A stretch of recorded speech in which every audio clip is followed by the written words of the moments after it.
The Marvel Cinematic Universe has hard decisions to make about how it moves forward following the death of Chadwick Boseman, a crushing loss for the Black Panther franchise and its fans.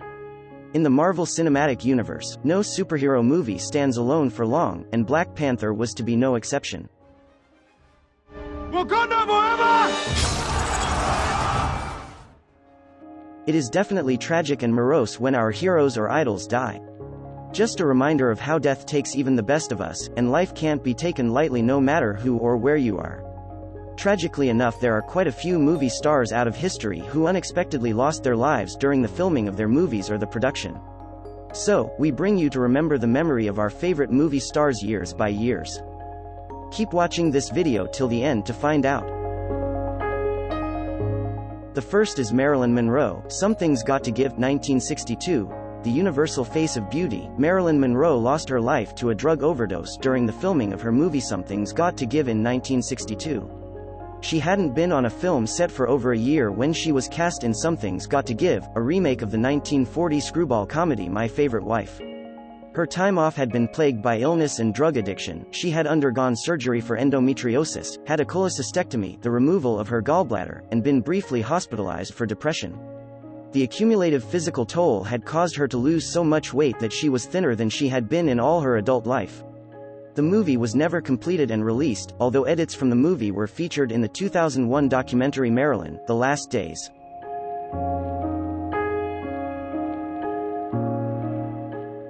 The second is Bruce Lee, Game of Death, 1978. The legendary martial artist and actor Bruce Lee's death was the source of an endless amount of argument and speculation. The official cause of Lee's death was recorded in the autopsy report as cerebral edema, or brain swelling. The star died before Game of Death could be completed in 1973, and an unfinished version of the film was released. Later, in 1978, a feature-length version of the movie was released with the stringing together of existing footage.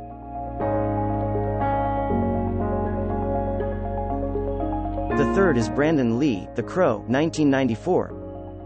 Bruce Lee's son, similarly lost his life in an accident while shooting for the action movie The Crow.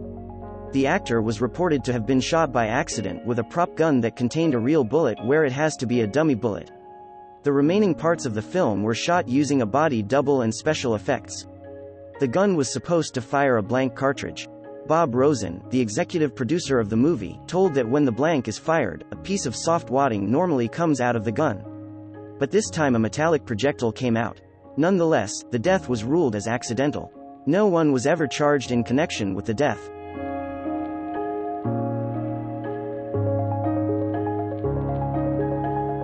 The fourth is Richard Harris, Harry Potter and the Chamber of Secrets, 2002. Irish screen legend Richard Harris seemed the ideal actor to play Hogwarts headmaster Professor Albus Dumbledore, Harry Potter's mentor and protector as he comes into his own as a young wizard and vanquishes the forces of evil that seek to destroy him and all he loves.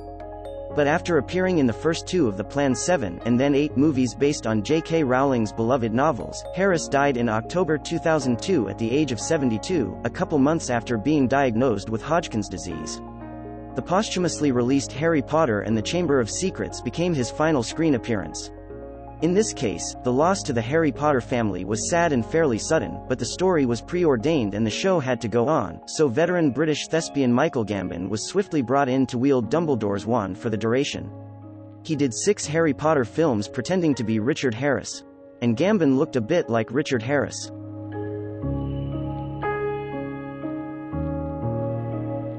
The fifth is Heath Ledger, The Imaginarium of Dr. Parnassus, 2009. Perhaps one of the most iconic deaths in cinema history, Heath Ledger died on January 22, 2008, of a prescription drug overdose about a third of the way through the filming of The Imaginarium of Dr. Parnassus. Scenes that placed Ledger in a realistic world had been completed in London. After his passing, Ledger's role was recast to have new actors portray his physically transformed versions in a magical realm, including Johnny Depp, Jude Law and Colin Farrell. The film premiered on Christmas Day 2009. The actor had just finished his epic role as the Joker in The Dark Knight when he lost his life. The Australian actor's Joker has since gone down in history as one of the all-time great movie villains, let alone superhero film characters, and he posthumously won every conceivable honor, including the Oscar for Best Supporting Actor. Good evening, ladies and gentlemen. We are tonight's entertainment. The sixth is Andy Whitfield, Spartacus 2011. The star of the historic epic show Spartacus, Andy Whitfield died on September 11, 2011, succumbing to lymphoma. Whitfield appeared in all 13 episodes of the first season that aired in 2010, and was preparing to shoot the second when he was diagnosed with cancer. While waiting for Whitfield's treatment and expected recovery, the network produced a 6-part prequel, Spartacus, Gods of the Arena, that aired earlier 2011 with only a brief voiceover from the actor. But in January, after Whitfield's condition grew worse, the network announced that another Australian actor, Liam McIntyre, would take over the role. The show continued for 2 more seasons with Liam McIntyre stepping in as the historic character.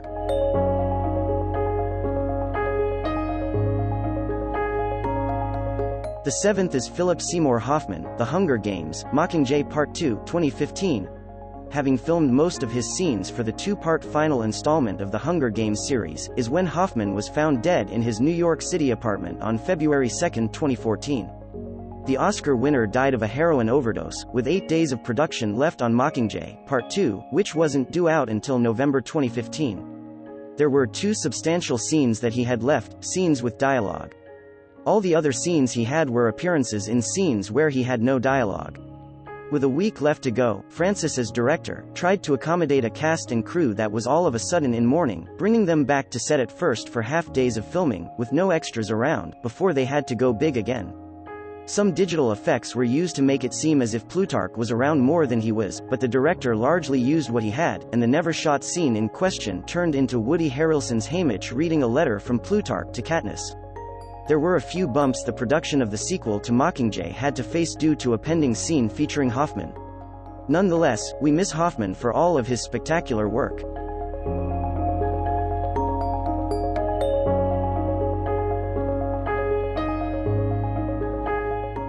The 8 is Paul Walker, Furious 7, 2015. Paul Walker's shocking death on November 30, 2013 because of car crash, left 2 families reeling, his actual kin and the cast and crew of what was then a 6-film franchise about loyalty, brotherhood, driving fast, and the art of swerving between lawbreaking and saving the world from the really bad guys.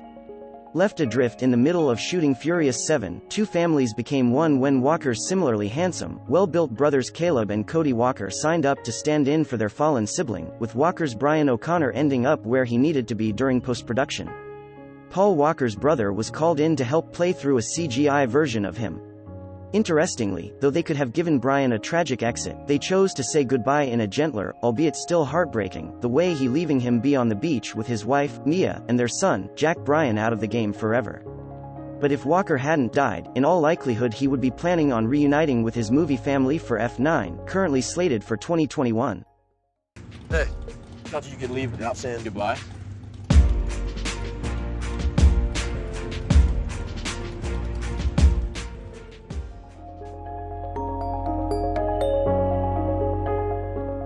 The next is Carrie Fisher, Star Wars, Episode 8, The Last Jedi, 2017.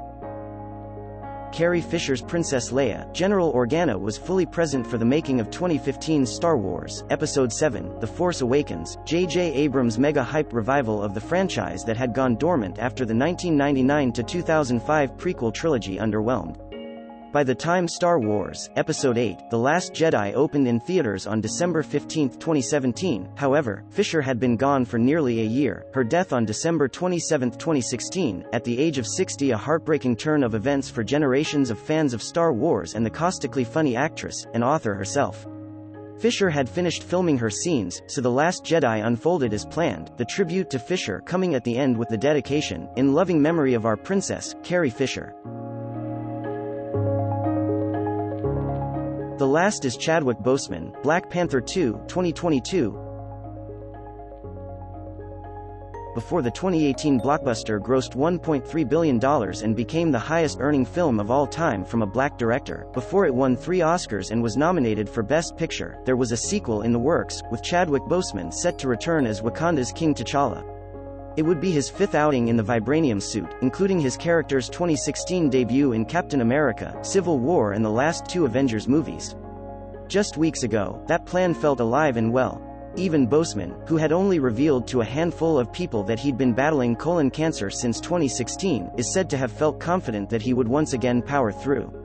But the 43-year-old actor died on August 28, leaving Black Panther 2 without a star, Wakanda without a king, and countless people crushed. It is really painful for fans. He had been part of a sprawling gazillion-dollar Hollywood enterprise, but the inspiration Boseman had served playing the leader of a proud, independent African nation that was rich in resources and undisturbed by colonizers couldn't be quantified. However, the intangible effects of Black Panther are what Boseman will be remembered for and which are still being felt, not least in the outpouring of grief from those who are going to be mourning his loss for the foreseeable future. In this day and age of CGI, of multi-tentacled comic book lore, of internet outrage, simply recasting another actor as T'Challa seems like something that won't happen. Boseman's shoes are too big to fill. Insiders and armchair experts alike seem to like the idea of T'Challa's sister, Shuri, played by Letitia Wright, becoming the new Black Panther, a temporary transfer of power that occurred in Ta-Nehisi Coates' 2016 Black Panther comics series. But that sad story in which T'Challa's absence is dealt with has to be written nonetheless. And no matter what they come up with for the Black Panther sequel, which is currently slated for a 2022 release, it's going to hurt all over again. That being said, audiences will be hungry to see a proper send-off for Boseman, whatever it entails, whether they utilize flashbacks, unused footage, inevitably haunting special effects or extremely clever storytelling or a combination of all of the above. At the end of the day, the makers of these films were all faced with a glaring loss, and they had to do what felt right for their productions. Rest in peace to all of the great actors and actress, you will never be forgotten. If you like this video, please give it thumbs, share, and click subscribe. Thank you for watching. Wakanda forever!